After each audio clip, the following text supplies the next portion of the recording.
Hi friends, ಎಲ್ಲರೂ ಹೇಗಿದ್ದೀರಾ? ಎಲ್ಲರೂ ಚೆನ್ನಾಗಿದ್ದೀರಾ ಅಂತ ಭಾವಿಸ್ತೀನಿ. ವೆಲ್ಕಮ್ ಟು ಡಿಜಿಸ್ ಕಲೈನ್. ಸೊ ನಾನು ತಂದಿರೋ ಹೊಸ ರೆಸಿಪಿ ಇವತ್ತು ಗದಗ ಬೆಟ್ಕೆರೆ ಶೈಲಿಯಲ್ಲಿ ಮಾಡುವಂಥ ಪೂರಿ ಚಟ್ನಿ. ತುಂಬ ಸಿಂಪಲ್ಲಾಗಿ ಒಂದು ಟೈಮ್ ಇಲ್ಲದಾಗ ಮಾಡುವಂಥ ಈ ಒಂದು ಚಟ್ನಿ ನೀವು ಒಂದು ಸಲ ಟ್ರೈ ಮಾಡಿ, ತುಂಬ ಚೆನ್ನಾಗಿರುತ್ತೆ. ಯಾರಾದರೂ ಹೊಸಬ್ರು ನನ್ನ ಚಾನಲ್ ನೋಡ್ತಾ ಇದ್ದರೆ ಸಬ್ಸ್ಕ್ರೈಬ್ ಆಗೋದನ್ನು ಮರಿಬೇಡಿ. ಸೊ ಹಾಗೆ ಬೆಲ್ ಐಕನ್ ಕ್ಲಿಕ್ ಮಾಡಿ ನಾನು ಹೊಸ ರೆಸಿಪಿ ನೀವು ನೋಡಬೇಕಂದ್ರೆ. ಸೊ ಅಲ್ಲಿ ನೋಡಿ, ಆಯಿಲ್ನ ತೊಗೊಂಡಿದ್ದೀನಿ 1 ಟೇಬಲ್ ಸ್ಪೂನಷ್ಟು. ಸೊ ಅಲ್ಲಿ ನಾನು ಸ್ವಲ್ಪ ಸಾಸಿವೆ ಮತ್ತು ಕರಿಬೇವು ಸೊಪ್ಪನ್ನು ಚೆನ್ನಾಗಿ ಚಟಪಟ ಸಿಡ್ದಾದ್ಮೇಲೆ ನಾನು ಏನು ಮಾಡ್ತೀನಿ, ಒಂದು 2 ಮೀಡಿಯಮ್ ಸೈಜ್ ಇರುವಂಥ ಈರುಳ್ಳಿನ ನೀಟಾಗಿ ಚಿಕ್ಕ ಚಿಕ್ಕದಾಗಿ ಕಟ್ ಮಾಡಿಕೊಂಡು ಸೊ ಎಣ್ಣೆಯಲ್ಲಿ ನಾನು ಫ್ರೈ ಮಾಡ್ಕೊತಾ ಇದ್ದೀನಿ. ಚೆನ್ನಾಗಿ ಫ್ರೈ ಮಾಡ್ಕೊಳ್ಳಿ ಎಣ್ಣೆಯಲ್ಲಿ. ಸ್ವಲ್ಪ ಕಲರ್ ಗೋಲ್ಡನ್ ಕಲರ್ ಟರ್ನ್ ಆಗಬೇಕು. ಸೊ ಅಲ್ಲಿವರೆಗೂ ಏನು ಮಾಡಿ ನೀಟಾಗಿ ಈ ಥರ ಒಂದು ಫ್ರೈ ಮಾಡ್ಕೊಳ್ಳಿ.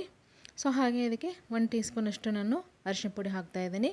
ಸೊ ಹಾಗೆ ಅದಕ್ಕೆ ಒಂದು 2 ಟೀ ಸ್ಪೂನಷ್ಟು ನಾನು ಹಸಿಮೆಣ್ಸಿಕಾಯಿ ಪೇಸ್ಟ್ ಅಂದರೆ ಗ್ರೀನ್ ಚಿಲ್ಲಿ ಪೇಸ್ಟ್ನ ಹಾಕ್ತಾಯಿದ್ದೀನಿ. ಸೊ ಇದಕ್ಕೆ ಮೆಣಸಿನ್ಕಾಯಿ ಎಲ್ಲ ಹಾಕೋಕ್ಕೆ ಹೋಗಬೇಡಿ. ಈ ಥರ ಗ್ರೀನ್ ಚಿಲ್ಲಿ ಪೇಸ್ಟ್ ಹಾಕೋದ್ರಿಂದ ಒಂಥರ ಡಿಫ್ರೆಂಟ್ ಟೇಸ್ಟ್ ಕೊಡುತ್ತೆ. ಗ್ರೀನ್ ಚಿಲ್ಲಿ ಪೇಸ್ಟ್ನ ಯಾವ ಥರ ನಾನು ಮಾಡಬೇಕನ್ನೋದನ್ನು ನನ್ನೊಂದು ವೀಡಿಯೋದಲ್ಲಿ ಹಾಕಿದ್ದೀನಿ, ಹೋಗಿ ನೋಡ್ಕೊಂಬನ್ನಿ ನನ್ನ ಚಾನಲಲ್ಲಿ. ಹಾಗೆ ನಾನು ಒಂದು ಟೀ ಸ್ಪೂನಷ್ಟು ನಾನು ಸಕ್ಕರೆ ಮತ್ತು ಸ್ವಲ್ಪ ಸಾಲ್ಟನ್ನು ರುಚಿ ತಕ್ಕಷ್ಟು ಸಾಲ್ಟ್ ಕೂಡ ಹಾಕ್ಕೊಂಡಿದ್ದೀನಿ. ಸೊ ಸಕ್ಕರೆ ಹಾಕೋದ್ರಿಂದ ತುಂಬ ಟೇಸ್ಟ್ ಕೊಡುತ್ತೆ. ಬೆಲ್ಲ ಹಾಕ್ಕೋಬೇಡಿ, ಸಕ್ಕರೆನ ಹಾಕ್ಕೊಳ್ಳಿ. ಸಕ್ಕರೆ ಹಾಕೋದೇ ಇದಕ್ಕೆ ಒಂದು ಸ್ಪೆಷಲ್ ಇಂಗ್ರೀಡಿಯೆಂಟ್ಸ್ ಅಂತ ಹೇಳ್ಬೋದು ಇದಕ್ಕೆ. ಸೊ ನೋಡಿ, ಇದಕ್ಕೆ ಎಕ್ಸ್ಟ್ರಾ ನಾನು ಆ ಒಂದು ರೆಡಿ ಮಾಡಿರೋಂಥ ಕರಿಗೆ 1 ಕಪ್ ಒಂದು ಮೊಸರನ್ನ ತೊಗೊಂಡಿದ್ದೀನಿ. ಹಾಗೆ ಅದೇ ಕಪ್ಪಲ್ಲಿ 3 ಕಪ್ಪಷ್ಟು ನೀರನ್ನು ತೊಗೊಂಡು ಮಜ್ಜಿಗೆ ಮಾಡ್ಕೋತಾ ಇದ್ದೀನಿ.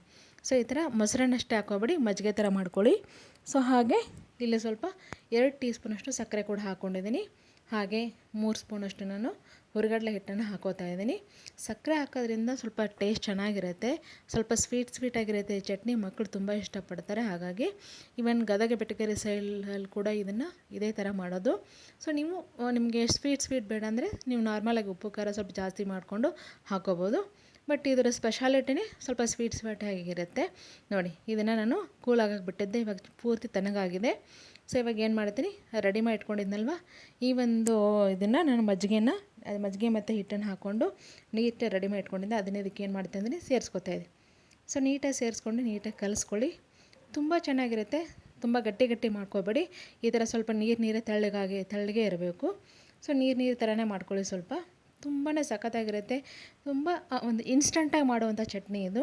ತುಂಬ ಟೈಮ್ ಇಲ್ಲದೆ ಇದ್ದಾಗ ನೀವು ಏನು ಮಾಡ್ಬೋದು, ಈ ಥರ ಚಟ್ನಿನ ಯೂಸ್ ಮಾಡ್ಕೋಬೋದು. ನೋಡಿ, ಸ್ವಲ್ಪ ಕೊತ್ತಂಬರಿ ಸೊಪ್ಪು ಕೂಡ ಆ್ಯಡ್ ಮಾಡಿದ್ದೀನಿ. ತುಂಬ ಸಖತ್ತಾಗಿದೆ ಅಲ್ವಾ? ನೋಡಲಿಕ್ಕೆ ಕೂಡ ತುಂಬ ಒಂದು ಕಲರ್ಫುಲ್ಲಾಗಿ ಕಾಣಿಸ್ತಿದೆ. ಸೊ ನೀವು ಪೂರಿ ಜೊತೆ ತಿಂತಾಯಿದ್ರೆ ತುಂಬಾ ಚೆನ್ನಾಗಿರುತ್ತೆ, ಇನ್ಸ್ಟಂಟಾಗಿ ಮಾಡುವಂಥದ್ದು. ಸೊ ಟ್ರೈ ಮಾಡಿ ಒಂದ್ಸಲ ಹೇಗಾಗಿದೆ ಅಂತ ಕಮೆಂಟ್ ಬಾಕ್ಸಲ್ಲಿ ಹಾಕಿ. ಹಾಗೆ ನಾನು ಇಲ್ಲಿ ಪೂರಿ ಮಾಡೋದನ್ನು ಕೂಡ ನೋಡ್ತಾ ಇದ್ದೀನಿ. ನೋಡಿ, ಪೂರಿನ ನೀಟಾಗಿ ನಾನು ಈ ಥರ ರೌಂಡ್ ಶೇಪಲ್ಲಿ ಈ ಥರ ಎಡ್ಜಿಗೆಲ್ಲ ನೀಟಾಗಿ ಎಡ್ಜಿಗೆ ಇದು ಮಾಡ್ಕೊಳ್ಳಿ, ಲಟ್ಟಿಸ್ಕೊಳ್ಳಿ. ಸೊ ಎಡ್ಜ್ ದಪ್ಪ ಇರ್ಬೋದು ಜಾಸ್ತಿ, ಮಧ್ಯ ದಪ್ಪ ಇದ್ದರೆ ಓಕೆ. ಸೊ ನೋಡಿ, ಈ ಥರ ರೆಡಿ ಆಗಿದೆ. ಸೊ ಈ ಥರ ಒಂದು ನಾನು ಏನು ಮಾಡ್ತಾಯಿದ್ದೀನಿ, ಎಣ್ಣೆ ಹಾಕ್ಕೊಂಡು ಇದನ್ನು ಲಟ್ಟಿಸ್ಕೊತಾ ಇದ್ದೀನಿ. ಹಿಟ್ಟನ್ನು ಹಚ್ಚಿಸ್ಕೊಂಡಿಲ್ಲ. ಎಣ್ಣೆ ಹಾಕೋದ್ರಿಂದ ಎಣ್ಣೆ ಚೆನ್ನಾಗಿರುತ್ತೆ. ಎಣ್ಣೆ ಯಾವುದು ಒಂಥರ ಕರ್ಕರಿಗೆ ಹಿಟ್ಟನ್ನು ಇದಾಗಲ್ಲ. ಸೊ ಎಣ್ಣೆನೂ ಚೆನ್ನಾಗಿರುತ್ತೆ. ಅದಕ್ಕೋಸ್ಕರ ನೋಡಿ ಇಲ್ಲಿ ಹಾಕಿದ್ದೀನಿ.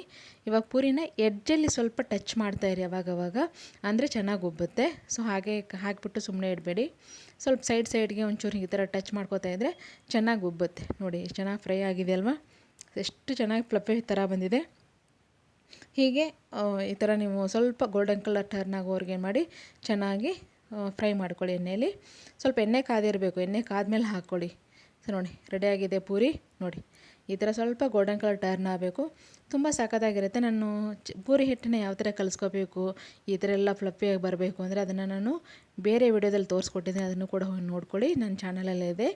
ಸೊ ಹಾಗೆ ಯಾರೆಲ್ಲ ಹೊಸಬ್ರು ಇದ್ದೀರಾ ನನ್ನ ಚಾನಲ್ ನೋಡ್ತಾ ಇದ್ದರೆ, ಸೊ ಸಬ್ಸ್ಕ್ರೈಬ್ ಆಗೋದನ್ನ ಮರಿಬೇಡಿ. ಹೀಗೆ ಲೈಕ್ ಮಾಡಿ, ಶೇರ್ ಮಾಡಿ, ಕಮೆಂಟ್ ಹಾಕಿ. ನಾ ಮಾಡೋ ರೆಸಿಪಿ ನಿಮ್ಗೆ ಇಷ್ಟ ಆದರೆ ಸೊ ಬೆಲ್ ಐಕನ್ ಕ್ಲಿಕ್ ಮಾಡಿ. ಹೊಸ ರೆಸಿಪಿಗಳು ನೀವು ನೋಡಬೇಕಂದ್ರೆ ಬೆಲ್ ಐಕನ್ ಕ್ಲಿಕ್ ಮಾಡೋದನ್ನು ಮರಿಬೇಡಿ. ನೋಡಿ, ಪೂರಿ ರೆಡಿಯಾಗಿದೆ, ತಿನ್ನನ್ವಾ? ತುಂಬಾ ಸಖತ್ತಾಗಿರುತ್ತೆ. ಕಡಿಮೆ ಟೈಮಲ್ಲಿ ಮಾಡುವಂಥ ಚಟ್ನಿ ಇದು. ನಿಮಗೆ ಟೈಮ್ ಇಲ್ಲದಿದ್ದಾಗ ಇನ್ಸ್ಟೆಂಟಾಗಿ ಈ ಚಟ್ನಿ ಟ್ರೈ ಮಾಡಿ, ಟೇಸ್ಟ್ ಮಾಡಿ, ಕಮೆಂಟ್ ಹಾಕಿ ಹೇಗಾಗಿದೆ ಅಂತ. Thank you for watching.